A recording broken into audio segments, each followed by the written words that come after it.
Salam koperasi, rekan-rekan para pecinta dan penggiat koperasi yang saya cintai dan saya banggakan.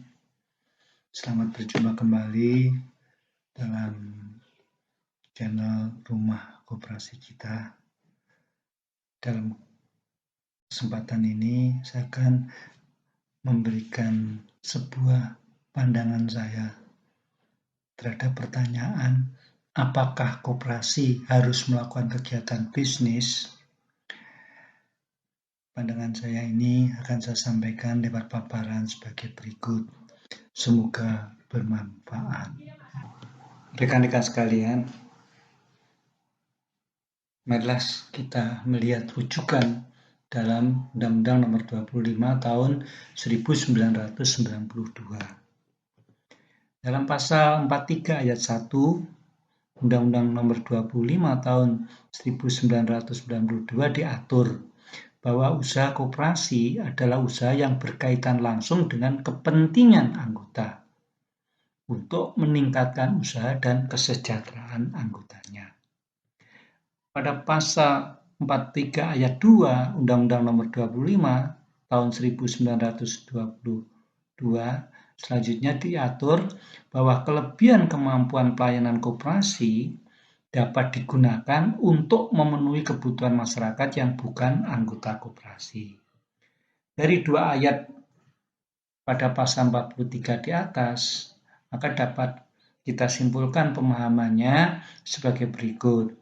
Yang pertama, usaha koperasi itu yang utama sebetulnya untuk melayani kebutuhan anggotanya. Jadi ketika sekelompok orang atau sekumpulan orang mendirikan koperasi, maka tujuan yang utamanya atau tujuan pendirian itu adalah untuk melayani kebutuhan mereka secara bersama-sama. Dari situ mereka mengumpulkan potensi bersama-sama, mengelola potensi itu bersama-sama, dan menggunakannya untuk kepentingan mereka secara bersama-sama. Dalam istilah lain dapat kita katakan bahwa usaha koperasi itu yang utama adalah merupakan gerakan saling tolong-menolong di antara para anggota yang berhimpun dalam wadah koperasi. Baru setelah selesai melayani kebutuhannya sendiri dan masih mempunyai kemampuan, maka koperasi itu dapat melayani kebutuhan bukan anggota. Sebagaimana diatur dalam pasal 43 ayat 2 Undang-Undang Nomor 25 di mana diatur bahwa kelebihan kemampuan pelayanan koperasi dapat digunakan untuk memenuhi kebutuhan masyarakat yang bukan anggota koperasi. Kelebihan kemampuan ini adalah kelebihan setelah koperasi melayani kebutuhan anggotanya terlebih dahulu. Rekan-rekan sekalian, marilah sekarang kita melihat rujukan dalam Undang-Undang Ciptaker sebagai perubahan kedua Undang-Undang Nomor 25 Tahun 1992. Sebagaimana kita pahami bersama, Undang-Undang Ciptaker atau Undang-Undang Cipta Kerja yang pertama kali ditetapkan dengan Undang-Undang Nomor 11 Tahun 2020 yang kemudian disempurnakan dengan Peraturan Pemerintah Pengganti Undang-Undang Nomor 2 Tahun 2022 dan ditetapkan sebagai Undang-Undang Nomor 6 Tahun 2023. Rekan-rekan sekalian, pada perubahan pasal 43 Undang-Undang 2592 pada Undang-Undang Ciptaker, yang ayat pertamanya mengatur bahwa usaha koperasi adalah usaha yang berkaitan langsung dengan kepentingan anggota untuk meningkatkan usaha dan kesejahteraan anggota. Ayat 2-nya, usaha koperasi sebagaimana dimaksud pada ayat 1 di atas dapat dilaksanakan secara tunggal usaha atau serba usaha. Kelebihan kemampuan pelayanan koperasi dapat digunakan untuk memenuhi kebutuhan masyarakat yang bukan anggota koperasi dalam rangka menarik masyarakat menjadi anggota koperasi. Ayat 4-nya, koperasi menjalankan kegiatan usaha dan berperan utama di segala bidang kehidupan ekonomi rakyat. Ayat kelimanya, ketentuan lebih lanjut mengenai kegiatan usaha koperasi diatur dalam peraturan pemerintah. Rekan-rekan sekalian, perubahan pasal 43 Undang-Undang 25 tahun 1992 dalam Undang-Undang Ciptaker ini, kalau kita pahami bersama, isinya sebetulnya memperkuat pemahaman usaha koperasi sebagaimana telah diatur dalam Undang-Undang Nomor 25 Tahun 1992. Selanjutnya, marilah kita melihat fakta empiris dalam pelaksanaan Undang-Undang 25 tahun 1992 khususnya pada pasal 43 pada keseharian tatanan usaha koperasi yang ada di masyarakat. Pelaksanaan pasal 43 ayat 1, kalau kita melihat di lapangan, sebagaimana fakta empiris yang dapat kita lihat, bahwa usaha koperasi yang berkaitan langsung dengan kebutuhan anggota terwujud dalam transaksi antar anggota dalam wadah koperasi itu sendiri, dikelola bersama-sama oleh seluruh anggota, dimodali bersama-sama. Contohnya, kegiatan usaha simpan pinjam, kegiatan belanja bersama, dan lain-lain. Sedangkan pelaksanaan pada pasal 43 ayat 2 Undang-Undang 25 tahun 1992 dapat kita lihat sebagai fakta empiris bahwa usaha koperasi yang berkaitan dengan pelayanan kepada masyarakat terwujud dalam kegiatan bisnis koperasi seperti usaha pertokoan, usaha perhotelan, dan lain-lain, yaitu usaha yang dilakukan oleh koperasi, usaha bersama-sama seluruh anggota, tetapi yang melayani kebutuhan masyarakat bukan anggota. Selanjutnya rekan-rekan sekalian, sebelum saya meneruskan paparan saya ingin juga menyampaikan rujukan dalam PP 7 tahun 2021 tentang kemudahan, perlindungan, pemberdayaan koperasi, usaha kecil, mikro dan menengah sebagai peraturan pelaksanaan Undang-Undang Cipta Kerja sebagai berikut. Pada penjelasan pasal 12 ayat 4 PP 7 tahun 2021 tertulis di sana, transaksi bisnis kepada masyarakat bukan anggota koperasi dan transaksi pelayanan kepada anggota koperasi disusun menjadi laporan keuangan integrasi koperasi. Saya ingin menyampaikan dari penjelasan itu sebuah pemahaman terkait dengan usaha pelayanan kepada anggota sebagaimana diatur dalam pasal 43 Undang-Undang Nomor 25 tahun 1992 maupun dalam Undang-Undang Cipta Kerja ialah satu, bahwa pelayanan anggota itu disebut transaksi pelayanan. Sedangkan pelayanan kepada bukan anggota atau masyarakat disebut transaksi bisnis. Jadi pelayanan koperasi itu ada dua. Ketika pelayanan itu dilakukan untuk memenuhi kebutuhan anggotanya disebut transaksi pelayanan.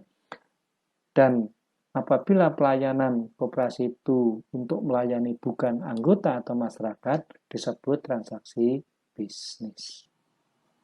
Selanjutnya marilah kita juga melihat fakta empiris dalam pelaksanaan usaha koperasi. Kalau kita melihat pelaksanaan usaha koperasi di lapangan, fakta empiris menunjukkan kepada kita. Yang pertama, bahwa semangat dan motivasi usaha koperasi bukan semata-mata untuk melakukan usaha bisnis. Jadi pada awalnya, semangat atau motivasi usaha koperasi yang dilakukan oleh koperasi itu bukan semata-mata untuk melakukan usaha bisnis, tetapi lebih diinspirasi dan dimotivasi sebagai gerakan saling tolong-menolong dalam rangka memenuhi kebutuhan bersama seluruh anggota yang berhimpun. Yang kedua, dalam praktek kegiatan yang direncanakan dan disusun bersama oleh para anggota koperasi yang berhimpun pada koperasi, pada dasarnya untuk memenuhi kebutuhan seluruh anggota yang berhimpun lebih dahulu, baru kemudian mengembangkan usaha untuk masyarakat. Inilah fakta empiris yang bisa kita lihat di lapangan. Selanjutnya, marilah kita kembali ke pertanyaan di atas. Lalu bagaimana dengan kegiatan bisnis koperasi? Ada 3 hal yang kami ingin sampaikan. Yang pertama, seiring dengan kemajuan tata kelola usaha koperasi dan tuntutan dunia usaha, maka koperasi memang harus hadir untuk melayani kebutuhan masyarakat sebagaimana yang dilakukan juga oleh para pelaku usaha di luar koperasi. Inilah tuntutan yang pertama. Yang kedua, dengan melayani kebutuhan masyarakat atau melayani kebutuhan bukan anggota, maka koperasi akan dikenal oleh masyarakat secara nyata dan real, dan seterusnya mampu berkembang menjadi sebuah badan usaha sebagaimana dilakukan oleh para pelaku usaha di luar koperasi. Yang ketiga, kehadiran koperasi di tengah masyarakat sebagaimana dilakukan para pelaku usaha di luar koperasi melakukan transaksi bisnisnya. Jadi, kehadiran koperasi di tengah masyarakat, sebagaimana yang dilakukan oleh para pelaku usaha di luar koperasi, maka kehadirannya itu melalui kegiatan atau transaksi bisnisnya. Rekan-rekan sekalian, saya ingin mencoba menyampaikan nilai dasar usaha bisnis koperasi berdasarkan regulasi atau fakta empiris. 1. Berdasarkan pasal 43 Undang-Undang Nomor 25 Tahun 92 yang dirubah dan disempurnakan dengan Undang-Undang Cipta Kerja, maka kehadiran usaha koperasi melalui transaksi bisnisnya adalah suatu hal yang diamanatkan oleh undang-undang. Jadi memang ke depan koperasi itu harus hadir di tengah-tengah masyarakat melalui transaksi bisnisnya. Yang kedua, melalui pengembangan usaha atau pengembangan transaksi bisnisnya itulah koperasi dapat berkontribusi untuk ikut serta menciptakan lapangan kerja bagi masyarakat. Yang ketiga, melalui pengembangan usaha atau transaksi bisnisnya itu, koperasi menjadi setara dan sama terhormat dengan para pelaku usaha yang lain di tengah masyarakat. Karena kalau koperasi hanya berkutak-kutik di dalam, berkutak-kutik melayani kepentingan anggotanya saja, berkutak-kutik dengan anggotanya di dalam koperasi saja, mana mungkin koperasi akan dikenal oleh masyarakatnya. Karena itu, melalui pengembangan usaha atau transaksi bisnisnya, koperasi akan dikenal masyarakat. Koperasi akan menjadi setara dan sama terhormat dengan para pelaku usaha lain di tengah-tengah masyarakat. Rekan-rekan sekalian, selanjutnya dari pendapat saya yang sederhana dan singkat itu, dapatlah diambil kesimpulan sebagai jawaban terhadap pertanyaan apakah koperasi harus berbisnis. Yang pertama, mengembangkan usaha atau transaksi bisnis adalah suatu yang harus dijawab oleh koperasi ke depan. Karena apa? Yang pertama, tuntutan dunia usaha dan tuntutan tata kelola usaha koperasi menuntut koperasi harus melakukan transaksi bisnis. Kalau tidak, koperasi tidak akan dikenal oleh masyarakatnya. Sekaligus, usaha koperasi, kalau hanya melayani kebutuhan anggotanya, dia juga tidak akan dapat berkembang sebagaimana yang dilakukan oleh para pelaku usaha di luar koperasi. Yang kedua, amanat dari regulasi yang menjadi dasar tata kelola organisasi maupun usaha koperasi memang mengamanatkan bahwa koperasi setelah selesai melayani kebutuhan anggotanya, harus keluar melakukan transaksi bisnis untuk melayani kebutuhan masyarakat. Dalam hal ini, rekan-rekan sekalian, saya ingin menyampaikan sebuah catatan tentang usaha koperasi. Transaksi bisnis koperasi harus tetap dalam koridor jati diri koperasi, yaitu koperasi melakukan transaksi bisnis dengan masyarakat, tidak dengan anggotanya. Jadi inilah yang mungkin tetap harus kita jaga dalam koridor jati diri koperasi, bahwa ketika koperasi melakukan transaksi bisnis, maka transaksi bisnis itu dilakukan dengan masyarakat, tidak dengan anggotanya. Karena ketika koperasi melakukan transaksi bisnis dan mencari keuntungan, itu tidak nalar mencari keuntungan dari dirinya sendiri. Secara empiris tidak ada praktek bisnis mencari keuntungan dari pemiliknya sendiri. Yang kedua, rekan-rekan sekalian, pengembangan usaha bisnis koperasi tidak boleh meninggalkan usaha untuk melayani kebutuhan anggotanya. Jadi sekali lagi, kalau koperasi sudah memasuki transaksi bisnis, maka tetap harus diingat bahwa transaksi bisnis itu dilakukan tanpa meninggalkan transaksi untuk melayani kebutuhan anggotanya sendiri. Karena kalau koperasi hanya melayani transaksi bisnis, apa bedanya dengan para pelaku ekonomi di luar koperasi? Nah, rekan-rekan sekalian, saya ingatkan juga jati diri usaha koperasi dalam pengembangan bisnisnya.